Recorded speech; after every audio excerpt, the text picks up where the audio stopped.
as human beings living in the world right now is not something that can be explained vis-a-vis empirical data and the unmediated intellect alone. There has to be something else that comes in and provides us a explanation as to why we know the things that we know in the manner by which we know them, right? There are too many things that fall outside of what is in fact capable of being arrived at vis-a-vis the intellect and empirical data. Okay. So and then he says, these facets, i.e. that which comes about through or from prophecy, i.e. what's known as revelational knowledge, it can only be perceived vis-a-vis the result of practicing tasawwuf, the result of practicing this spiritual exertion of, ridding oneself of vices and inculcating virtue. And in a sense, God gave everyone, whether you're a believer or not a believer, a capacity to cognize certain realities that go beyond the capacity of the intellect and of sense perceptions. And these are experiential through the prophetic light. How are they experiential through prophetic light? They are experiential through our ability to understand this prophetic light by walking a path, suluk, that connects one to an experiential knowledge, a kind of tasting, what he calls the dhawq, of this prophetic light. Okay, so you come into an understanding of the prophetic states and of prophetic knowledge and prophetic insights. And these things can only come about through suluk, through a kind of wayfaring, traveling a path of spiritual exertion, which unveils the individual of particular realities, or what are known as haqa'iq. And then he says, because you have come to understand these realities, for, example, you've been given sleep, okay? And sleep, as he comes to show, is a vantage point that the human being has to be able to catch a glimpse of things that go beyond the capacity of this world, okay? So you're given a kind of insight into another realm. And if it were not for this, then you wouldn't be able to assent to the fact that there is in fact this other modality, this other realm by which we as human beings can come to know things. In other words, that there's a knowledge that derives from a completely separate realm from the one that we know of, that allows us to know things through sense perception and through our intellect. And then he says, so if you don't have some example giving you an understanding that the prophet has these special characteristics or these special qualities, then how can you assent to it? Okay, how would you be able to assent to it? And by which one can have an experiential level of certainty that is in fact real. Okay, like there are human beings who have access to things that are beyond this world and everything in it. How can you come to know that? So Imam al-Ghazālī clarifies, he says, how can you come to know that? Well, what's needed occurs in the first stage in the spiritual path in tasawwuf. He says, with it, one acquires a type of experience that is commensurate with their progress and is a type of assent to what has, in a sense, been attained based on an analogy with what has been attained, right? And this exposure to the prophetic light is itself sufficient grounding in and of itself, right? So you have a way of sufficiently grounding your belief in the foundations of prophethood through this. Okay.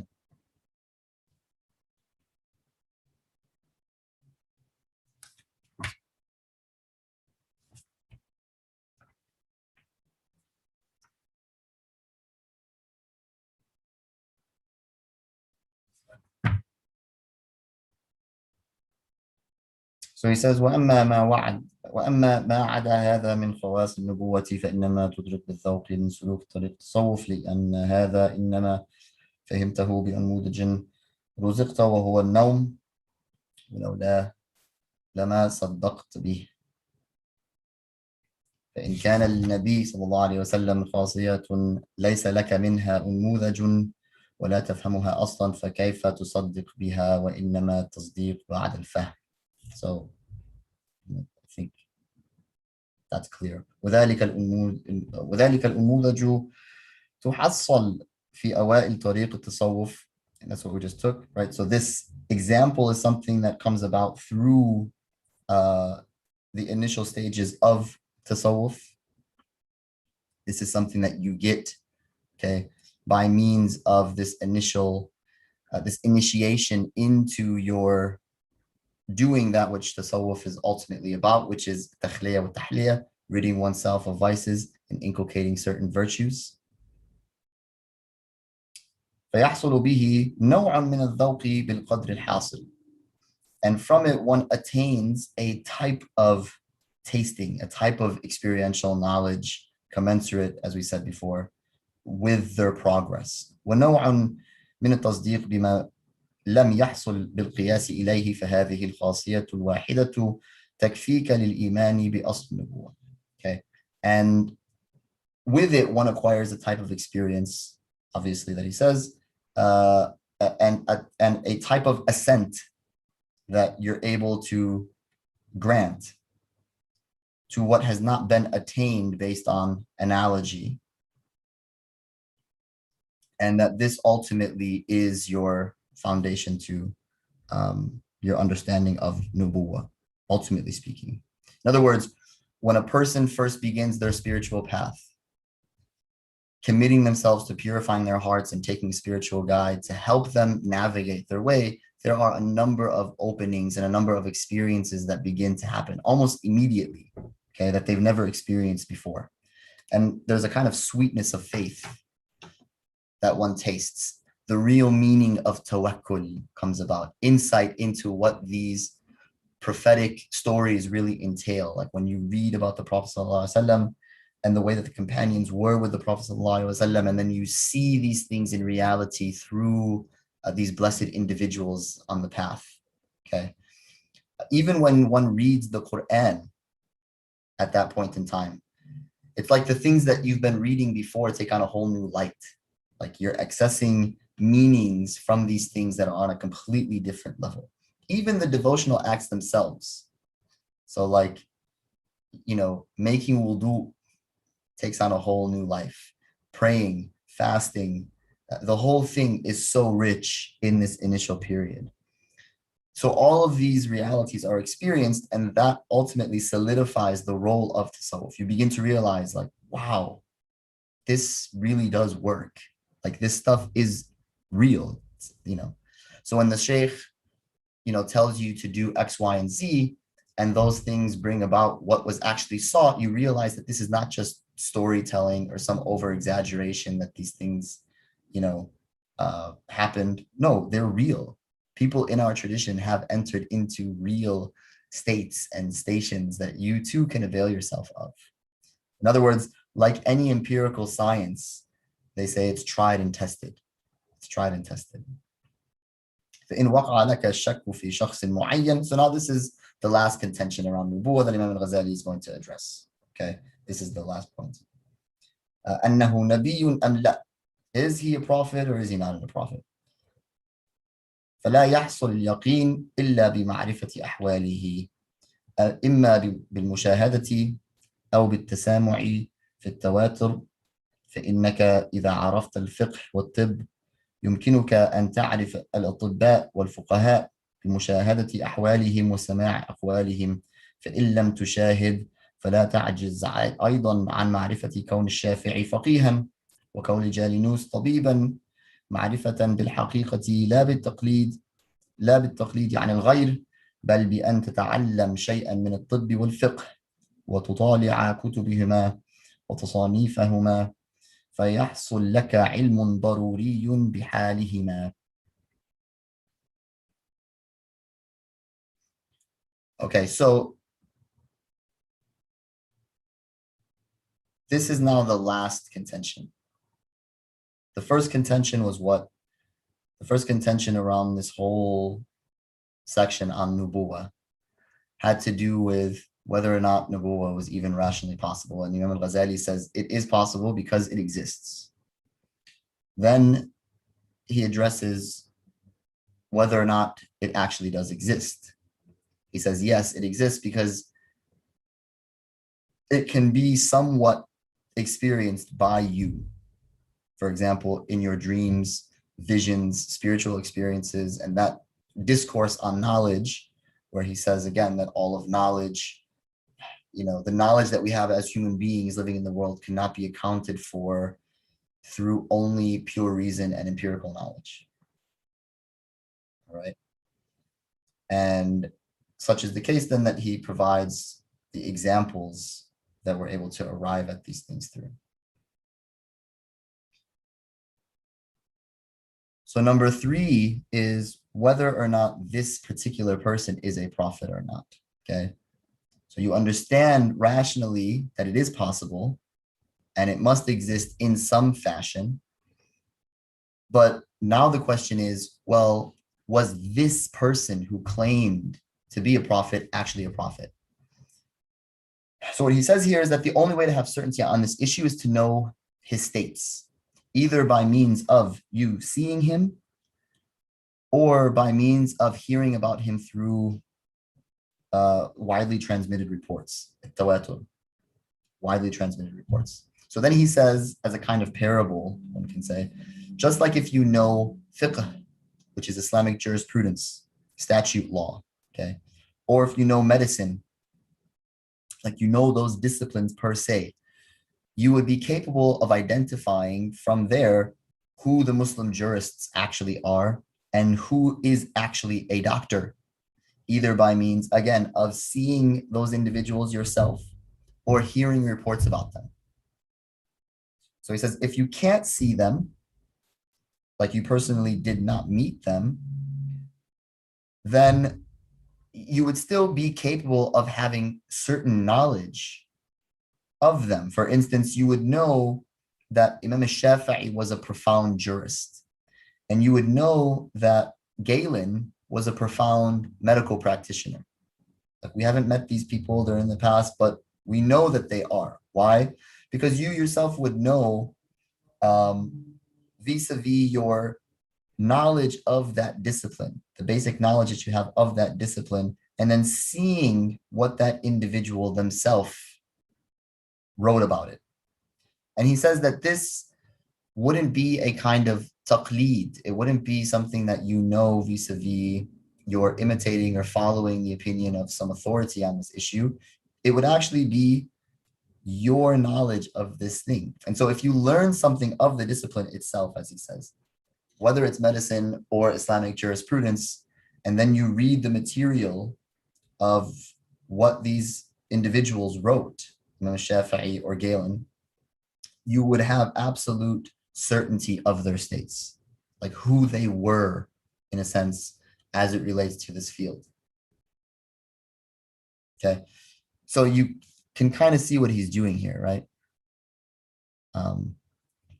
Like, this is ultimately then going to be brought into the discussion on nubuwah. فكذلك إذا فهمت معنى النبوة فأكثر النظر في القرآن والأخبار يحصل لك العلم الضروري بكونه صلى الله عليه وسلم على أعلى درجات النبوة وعد ذلك بتجربة ما قاله في العبادات وتأثيرها في تصفية القلوب وكيف صدق صلى الله عليه وسلم في قوله من عمل بما علم ورثه الله علم ما لم يعلم وكيف صدق في قوله صلى الله عليه وسلم من أعان ظالما سلطه الله تعالى عليه وكيف صدق في قوله من أصبح وهمومه هم واحد كفاه الله تعالى هموم الدنيا والآخرة. So he says, if you have an understanding of the meanings of prophethood, or the meaning of prophethood, if you know what the meaning of prophethood is, okay, then the only thing that you should be doing really is increasing in your study of the Quran and increasing of your study of the traditions of the Prophet ﷺ, the hadith, okay? And you will attain certain knowledge that he ﷺ had in fact attained the highest level of prophecy. I.e., when you read the Quran, knowing that the claim is, this is what was recited by the Prophet ﷺ and received verbatim from the divine, you will know that he must have been a prophet. Like when you read the Quran, knowing that claim, you will in fact come into and you understand the meaning of prophethood, right? You will in fact be able then to discern that this could not have been from a human being. And when you read his statements, like what the Prophet ﷺ actually said throughout his life, you read about his life, his mannerisms, his character, you will know that he must have been a prophet. So these become the means to affirming that the Prophet ﷺ is absolutely a prophet. These are your means to arriving at that. Now, what's interesting is the principal miracle or the miraculous nature of the Quran is primarily it's preserved through the pre-Islamic Arabic language.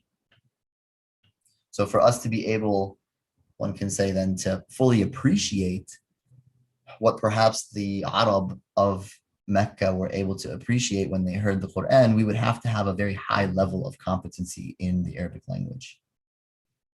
Like to know what exactly are the different aspects of what makes the text so powerful and what makes it so eloquent, etc. It's somewhat a difficult task, particularly for non-Arab speakers, one can say. Now, what's interesting and itself somewhat of a miracle, actually it is a miracle, is that you can know that this miracle of the Quran occurred without yourself engaging it directly. Okay, what do I mean by that? In other words, you can know that a miracle happened without exactly knowing what about it is miraculous. How? The Quran itself actually poses a challenge, right? وَإِن كُنتُمْ فِي رَيْبٍ مِّمَّا نَزَّلْنَا عَلَىٰ عَبْدِنَا فَأْتُوا بِسُورَةٍ مِّن مِّثْلِهِ. If you are in doubt, Allah subhanahu wa ta'ala says, if you're in doubt about what we have revealed to our servant, sallallahu alaihi wasallam, then bring a chapter like it, right? وَادْعُوا شُهَدَاءَكُم مِّن دُونِ اللَّهِ إِن كُنتُمْ صَادِقِينَ. And then bring about your witnesses if you're in fact, being truthful about this claim, i.e. of rejecting what is being presented as coming from the divine. So if the conditions for a prophetic miracle are met, one can say, i.e. the mu'jiza itself are met, then no one would be able to replicate that mu'jiza. Because if the Prophet ﷺ is coming with a miracle, saying that I'm a prophet, and the truthfulness of that claim is coming from this miracle, then if somebody else came and did what that prophet just did in terms of kharq fil 'ada, like breaking normative convention, we wouldn't see it in the same light, right? So here there are other people doing it. But the fact that the claim is it's inimitable, nobody else can actually replicate it, is what in fact makes it a prophetic miracle. Okay. Now, we know that those who oppose the Prophet ﷺ in his time did all that they could do to dispel the message, right? But none of them affirmed to have ever produced something that was comparable to the Quran itself. And particularly for that group of individuals coming from, they were at the peak of their linguistic capacity. These were masters of the Arab language.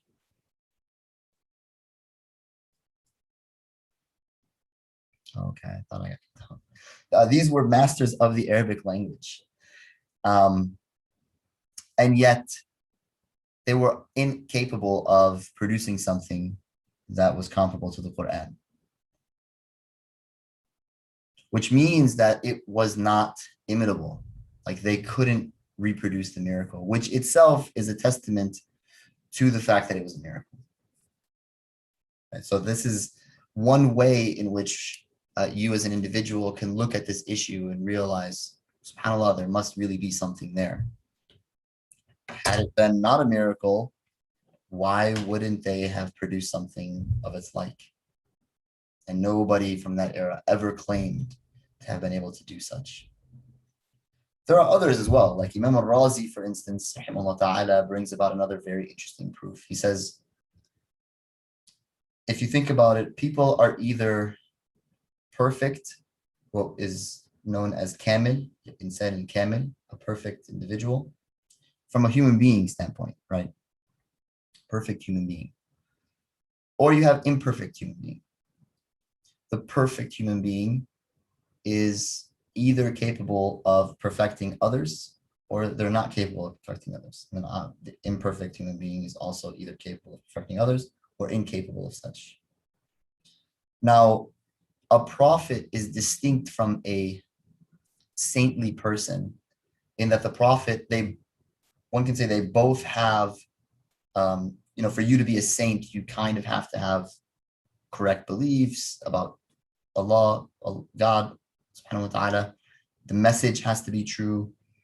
Okay, and we have many saintly people who disciples come to them, they teach them, and they work on them for many years. And maybe like at the end of the day, one or two of these disciples become perfected after being under this person's teaching, right? An imperfect person, perfecting anyone, right, as an imperfect person is somewhat, one can say, strange, right? Like it's dubious. But maybe they can, because who knows, maybe because they're well-intentioned people, so forth, they were able to provide that to someone else. Like, for example, you hear about imperfect parents raising like a really, really good kid or something like that. But chances are an imperfect person can't guide another person or a community to perfection. Okay. So if someone is perfect and they've actually managed to transform an entire peninsula of pagans, and this is not something that happens within just 100 years, but like in 20 years, okay, like an entire region goes from being a pagan society, and a pagan society who had horrible ethical standards, like they used to do all types of craziness, to a society who radically shift to a type of ethical system, the likes of which are still being realized even today, okay? And all pagan beliefs end. And then after that, his community extends the message beyond Arabia, and within another, 2 decades or so, they defeat the two most powerful empires in the world, the Persian Empire and the Roman Empire. And within an incredibly short amount of time, paganism is eliminated. And then Tawheed and belief in one God is the only thing that remains in this entire area that previously for centuries had been in strife with paganism and dualism, etc. So anyone who has knowledge, okay, is rational, who studies existence, knows that there must be a creator, et cetera, and who looks around and finds that, for instance, Christianity has issues in regards to their conception of monotheism. Like the Trinity is something that is quite difficult to understand, right, as it relates to the concept of monotheism. And in a sense, one can say this religion hasn't really been successful in eliminating paganism at this time. And then all of a sudden I see this religion that comes out of nowhere from a land that no one has ever like heard of, in a sense, like, or even thought had anything going on. Not maybe heard of, but Arabia at the time, no one thought it was even worth conquering, right? That's how That's how they viewed it. And all of a sudden, within one generation, the whole world that they knew at the time, okay, like within the Middle East, Persia, Central Asia, North Africa, so on and so forth, in no time, at all of a sudden became believers in one God. That's not just something that anyone can do. That is beyond the scope of any worldly model, one can say, that's present. That really can only be done with tawfiq, type of divine assistance, so on and so forth. And it poses a problem for other religions that do believe in God. Like, how am I supposed to reject this religion, and yet it's been so successful in spreading truth? Like, someone who believes in God will look at this, they recognize that their conception of God is true. This religion believes in one God. It's very simple. It's based in something that is all rationally plausible. It's true, and it's spread this truth throughout the planet. But I'm going to say it's not true. Like, does that sound reasonable? It doesn't sound reasonable, right? And so this is actually the reason why many Jewish theologians, in trying to confront this very issue, and it was a real issue for them, okay, like, what do we say in regards to all of this? What they ended up saying was, the religion, in fact, is true. Like, God did send the Prophet Muhammad in order to eliminate paganism in the world, but his message is specific to non-Jews. Like, it's specific to the Gentiles. And for us Jews, our Sharia doesn't change, and we hold to that. But as for the others, that's irrelevant to us, even if it is from God. Now, this stance is obviously problematic, by the way, because the Prophet ﷺ said that the Jewish nation is also obligated to believe in his message and follow him. Right? So if he's a true prophet, then he can't be lying, right? And it actually says in the Quran that the Jews and Christians are obliged to follow the message of the Prophet ﷺ. Now, what's interesting is that the Jews, during the time of the Prophet ﷺ, they could have actually just said to the Muslims, when the Muslims came to them with the message, well, listen, you guys believe in Musa, alayhi salam, you believe in Moses and the Torah, right? Well, Musa said that his Sharia is for all times. Like, we don't change our Sharia. This is something that is for us for all times. So if you believe in Musa, then you have to accept this, and then that would have been what they resolved. But they didn't say this. That's not the argument that they made to the Prophet ﷺ. And the reason why they didn't say that until later on, like, that was not the argument that they made during the life of the Prophet ﷺ, was because it isn't in their scripture that the Sharia that came down to Musa is for all times and will never be abrogated. As a matter of fact, if you read in Deuteronomy, it clearly says that there will be a prophet to come, and that prophet will speak through revelation that is being given to them by their tongue. If you read the remaining section in Deuteronomy chapter 18, it's exactly what seems to happen to the Prophet ﷺ. So anyways, the idea here is, even a perfect human being will only be able to perfect a handful of people, 10 people, 20 people, particularly in a society where there isn't like Facebook and Twitter and TV, where like mass mind control is completely viable. It wasn't the same back then, and it's not the same face to face, right? So someone in that time to do that and to bring them to truth, then you need to have been someone who has been given special capabilities and is truthful and has been given a type of divine providence or tawfiq. And these are then the proofs of the Prophet ﷺ's nubuwwah.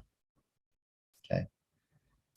And so Imam al-Ghazālī says, just implement what the Prophet came with. Like, put that into practice, and see what happens. Wallahi, this is actually one of the biggest testaments of his prophethood. There isn't a single thing that we can implement when it comes to the prophetic example of devotionals and purification of the heart, etc., except that it experientially proves itself to be right. All the time. I've never seen it to be other than that. And how his statements themselves are a testament to his truthfulness, right? So when he says, sallallahu alaihi wasallam, whoever acts according to what he knows, man amila bima alima, whoever acts to what he knows, God will grant him what he doesn't know. Or when he says, sallallahu alaihi wasallam, whoever helps an oppressor, God gives the oppressor dominion over him. Or the last one that he states here is, whoever reaches the point where all his cares are a single care, God will save him from all cares in this life and the next. In other words, when you reflect on these statements of the Prophet ﷺ, you see them come to life and you know that they're true. Right? And so what he's saying here is that there are facets of the religion that are only realized through practice. Like when you do these things, you will know they are true. إذا جربت ذلك في 1000 و2000 وآلاف حصل لك علم ضروري لا تتمارى فيه. When these things manifest themselves thousands upon thousands of times in your life, when you see these statements that the Prophet ﷺ stating, actually manifesting in your life over and over and over again, you realize the veracity of these claims, you will have attained resolute knowledge, resolute certainty that this prophet is a prophet. فمن هذا الطريق اطلب اليقين بالنبوة. This is the path that you want to take in establishing certainty of prophethood. لا من قلب العصا ثعبانا وشق القمر فإن ذلك إذا نظرت إليه وحده ولا تنضم إليه القرائن الكثيرة الخارجة عن الحصر ربما ظننت أنه سحر وتخييل وأنه من الله تعالى إضلال فإنه يضل من يشاء ويهدي من يشاء وترد عليك أسئلة المعجزات.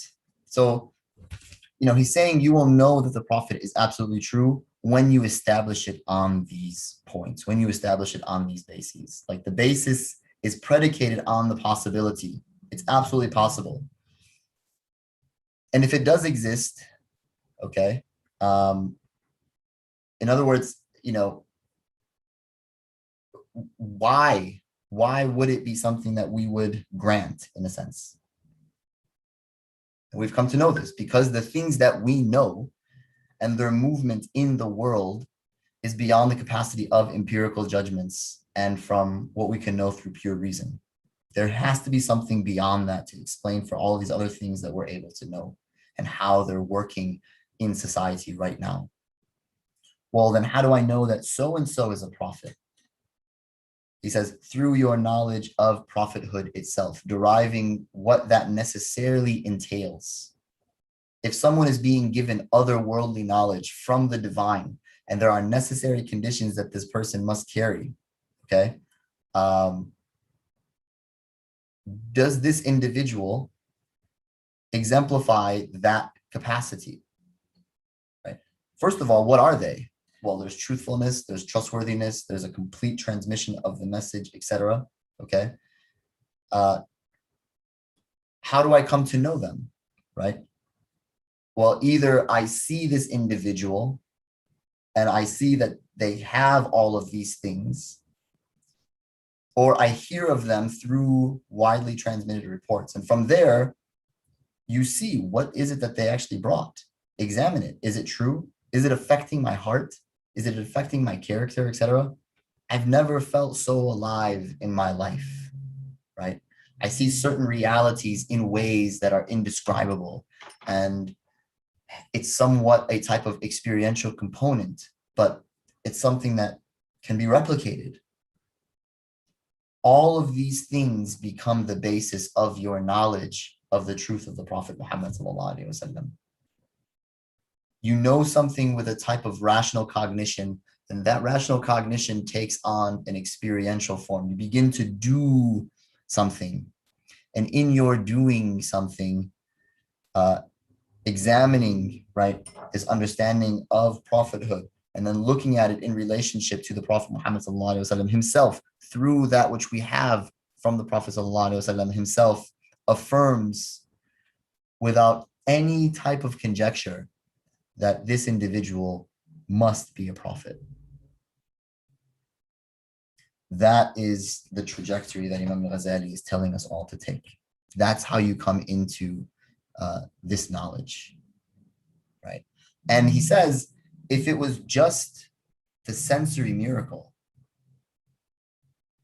like if it was just your witnessing, for instance, a stick turning into a snake, it wouldn't even be as strong as what it is that he's presenting here in terms of how you can come to the veracity of prophethood. Because there's a way to easily confuse that thing. There's a way to easily confuse that which you sense perceive at that level, right? In other words, if you don't have a type of rational grounding, it's very easy for the mind to play tricks with the human being and shaitan to come in and you know, create waswas. Like, oh, this is, you know, a type of sihr. This is a kind of magic. Well, you didn't actually see that, right? And since it isn't something that you've rationally grounded, you begin to think, oh yeah, did I actually see that? I didn't actually see that. There's no way I actually saw that. Versus someone, so, and it's very difficult to confuse something in that sense because it's not properly grounded in knowledge, right? Versus something that is properly grounded in knowledge. Okay, when something is properly grounded, rationally speaking, it's very difficult to confuse it. Why? Because it's properly grounded, right? And it actually does bring about experiential effects. And so it's much more difficult for you to begin to try to tell yourself it didn't happen. Well, on what basis? I know that this is something that has the possibility of happening. And there's a whole epistemological basis around how I come to know these things. And so if I know them in this manner, and I know that they're possible and it happened, it makes sense. As a matter of fact, I should actually be seeing them in a sense all the time, right? But the point is, either way, it can happen. But there's a different element that comes about when you say that it's based in knowledge and experience. Yeah.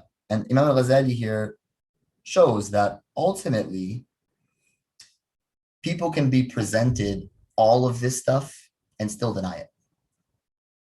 Like they've been given these openings in their lives based in something that they intellectually were able to affirm was absolutely true and brought about resolute knowledge. And they experience things after coming into that awakening. And those experiences affirmed what it is that they knew rationally and brought about a kind of resolute understanding of these things that compels one in their faith. Yeah. And they still walk away from it.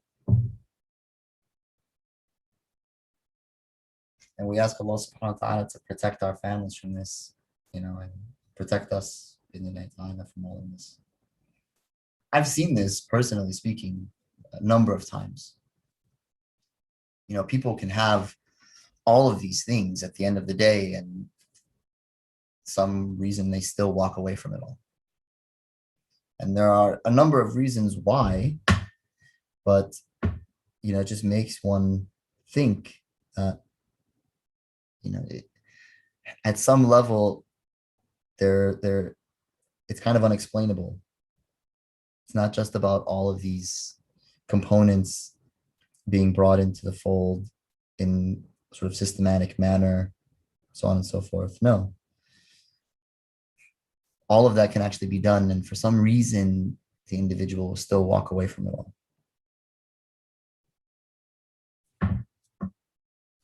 فإذا كان مستند إيمانك كلاما منظوما في وجه دلالة المعجزة فينجزم إيمانك بكلام مرتب في وجه الإشكال والشبهة عليها، فليكن مثل هذه الخوارق إحدى الدلائل والقرائن في جملة نظرك، حتى يحصل لك علم ضروري لا يمكنك ذكر مستنده على التعيين، كالذي يخبره جماعة بخبر متواتر لا يمكنه أن يذكر أن اليقين مستفاد من قول واحد معين، بل من حيث لا يدري ولا يخرج عن جملة ذلك ولا بتعيين الآحاد، فهذا هو الإيمان العلمي القوي.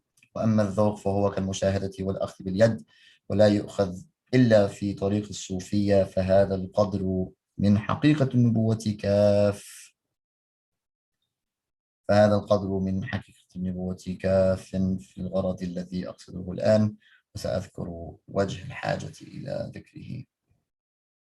So the Sheikh closes this section off basically by saying,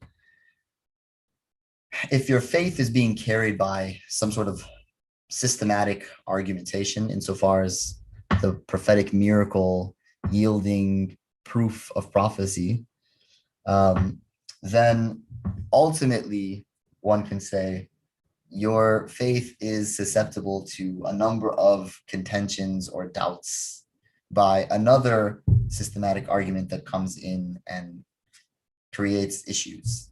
In other words, the proof that is provided by kalam, theology, on the veracity of nubuwah, that may provide a rational justification, but it should not be what carries your faith and your complete understanding of nubuwah. Now remember what we said. He begins the section prior in tasawwuf saying, I had yaqeen in this category of divinity, my belief in God and my belief in prophethood and the scriptural doctrines, right, from my study of the shara'i and the aqli sciences before I set out on this journey. And it was not something that he says I can ascribe to one thing, but rather all of them to some degree provided my certainty in all of these things, i.e. my knowledge of the rational justifications that I had, coupled with the experience, okay, etc. All of this stuff that he's talking about made me absolutely certain in that which I know. In other words, there are different modalities with which one experiences the relationship to the divine. And the human being, this is really where he's coming from. He's trying to say the human being is a complex being. And as such, they're going to need multiple approaches to make sure that your belief, your i'tiqad, has a life.